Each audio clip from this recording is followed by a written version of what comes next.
Hello guys, welcome back to my channel Shri agri classes and myself Abhishek Maurya.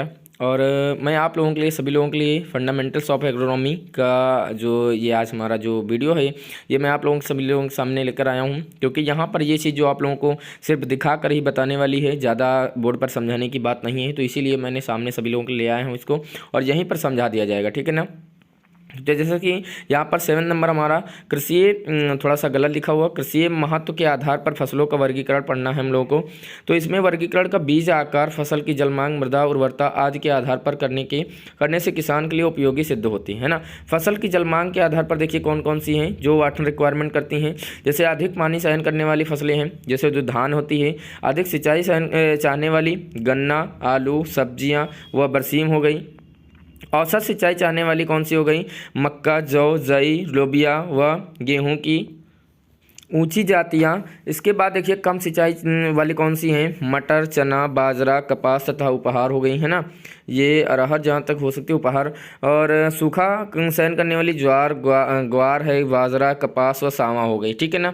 इस प्रकार से यहाँ पर आप लोगों ने देख लिया ये सारी फसलें हमारी, है ना। इसके आगे बढ़ेंगे हम। जड़ों की गहराई के आधार पर कौन कौन सी हैं देखिएगा। फसलों का मिश्रण व फसल चक्र बनाते समय इस बात का ध्यान रखते हैं कि मिश्रित फसल व फसल चक्र के एक के बाद दूसरी फसल के जड़ें, है ना, एक ही गहराई से पोषक तत्व व नमी लें तथा नमी ना लें, है ना। उथली जड़ वाली फसल के साथ गहरी जड़ वाली फसल चक्र व मिश्रण में रखने हैं, है ना। जड़ों की गहराई के आधार पर देखिए कौन कौन सी उथली जड़ वाली फसलें, जैसे धान हो गए, आलू हो गए, तोरिया हो गई, है ना, प्याज हो गए। मध्यम वाली कौन सी हो गई?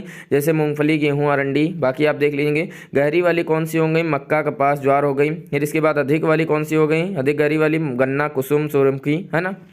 इसके बाद देखिएगा जड़ों पर ग्रंथियों के आधार पर कौन कौन सी, जैसा कि इसको पढ़ लीजिएगा।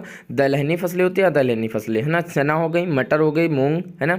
और इसके बाद गेहूं, गन्ना, मक्का, ये सब आपकी दलहनी हो जाएंगी। फिर बीज के आकार के आधार पर देखिएगा ये आप रेट कर लेंगे।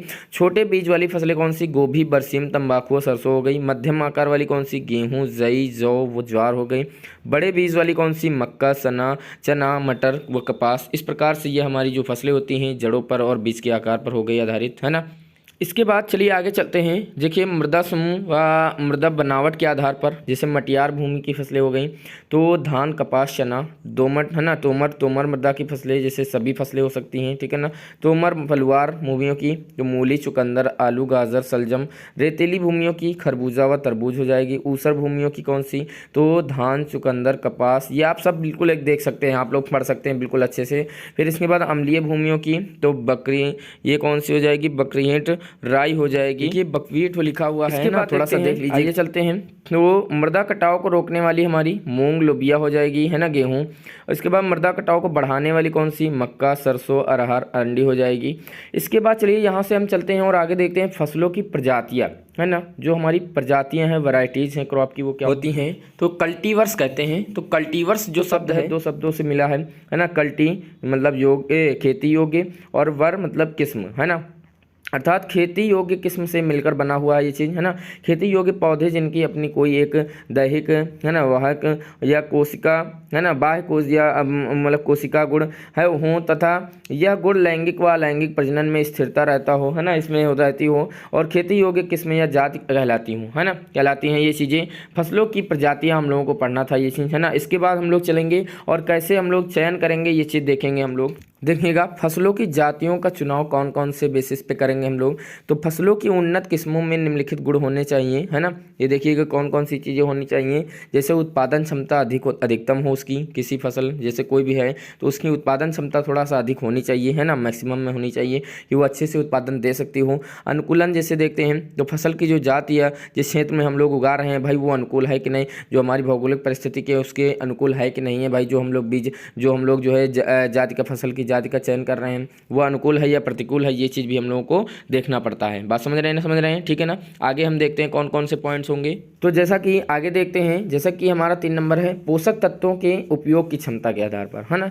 जैसे उसमें पोषक तत्व कौन कौन से, जैसे मान लीजिए उपयोग की क्षमता होनी चाहिए, है ना। उन्नत जो बीज हम लोग ले रहे हैं, नत्रजन उर्वरक लगाने पर, है ना, फसल गिरनी नहीं चाहिए। मतलब जैसे मान लीजिए कि हम लोग कुछ डाल दिए, है ना, कोई उर्वरक, तो उससे फसल गिर गई तो इससे भी दिक्कत हो सकती है ना। और इसके बाद किस्म किस्म में उच्च उत्पादन गुणवत्ता होनी चाहिए। जैसे मान लीजिए कि वो उच्च उत्पादन, अधिक उत्पादन देने की भी गुणवत्ता इसमें होनी चाहिए। बात समझ रहे हैं कि नहीं समझ रहे हैं? तो ऐसी चीज़ें आप लोग देख ले होंगे, जैसे कि यहाँ पर आप लोग पढ़ सकते हैं, आप लोगों के सामने लिखा हुआ है ये चीज़, है ना। इसको आप लोग पढ़ेंगे तो कोई दिक्कत नहीं होगी, आप लोगों को समझ में आ जाएगी ये चीज़। ओके, आइए आगे देखते हैं। जैसा कि यहाँ पर थोड़ा सा गड़बड़ लिखा हुआ, किस्म कम अवधि में तैयार होनी चाहिए, अवध लिखा हुआ था, ठीक है ना। जैसे मान लीजिए कि ज़्यादा समय न लगना चाहिए उसको पकने में या तैयार होने में, ज़्यादा समय न लगे, है ना। जो हम लोग किस्म ले रहे हैं, जो फसल ले रहे हैं, ठीक है ना। अब देखिए किस्म विपरीत परिस्थितियों में अनुकूल हो। जैसे मान लीजिए कि धान आदि की फसलें हैं, जैसे आवश्यकता पड़ने पर, जैसे जलमग्न, हाँ, है ना, जलमग्न, जैसे सहन करने की क्षमता होनी चाहिए भाई। जैसे मान लीजिए कि बाढ़ वगैरह आ गई तो उसको सहन करने की क्षमता नहीं है, बिल्कुल बेकार हो गया। तो इस टाइप से हमारी जो मतलब फसलें हैं, ये थोड़ा सा ये चीज़ें हम लोग पॉइंट्स ध्यान रखते हैं। इन पॉइंट्स को हम लोग ध्यान रखेंगे तो हमारी जो फसल है वो बिल्कुल अच्छे से तैयार हो जाएगी, कोई दिक्कत नहीं होगी। अब यहाँ से आप लोगों का जो क्रॉप पढ़ना था वो क्रॉप आप लोग पढ़ चुके हैं। अब हम लोग फसल चक्र वगैरह, जैसे क्रॉप रोटेशन वगैरह है, ये चीज़ पढ़ेंगे। और धीरे धीरे हम लोग एग्रोनॉमी में आगे बढ़ रहे हैं, तेज़ी से आगे बढ़ रहे हैं। इस प्रकार से हम लोग जब यहाँ से धीरे धीरे बढ़ते चले जाएंगे तो हमारी जो वीडियोज़ हैं वो भी आपको मिलती चली जाएंगी और आपका सिलेबस जल्दी से जल्दी एंड होने की गुंजाइश हो जाएगी। ओके, चलिए चलते हैं, मिलेंगे नेक्स्ट वीडियो में। धन्यवाद।